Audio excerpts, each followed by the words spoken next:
Bismillahirrahmanirrahim. Assalamualaikum warahmatullahi wabarakatuh.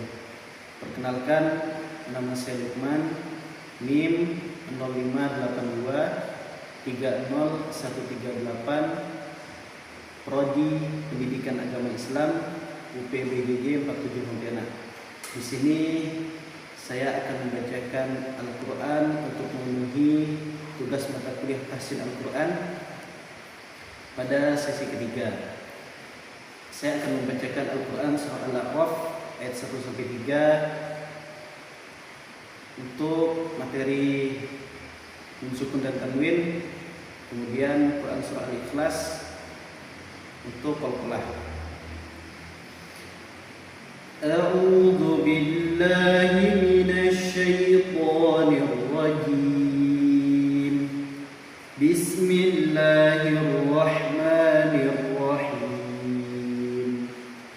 Alif lam mim shad.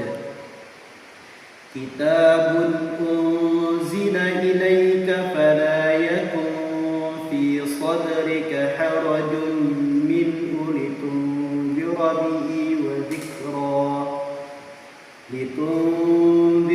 bihi wa dhikra lilmu'minin. Ittabi'u ma unzila ilaikum min rabbikum wa la tattabi'u min dunihi awliya qalilan ma tadhakkarun. Bismillahirrahmanirrahim.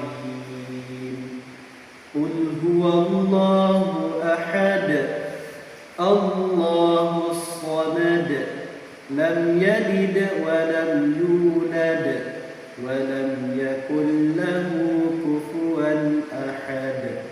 Shadaqallahu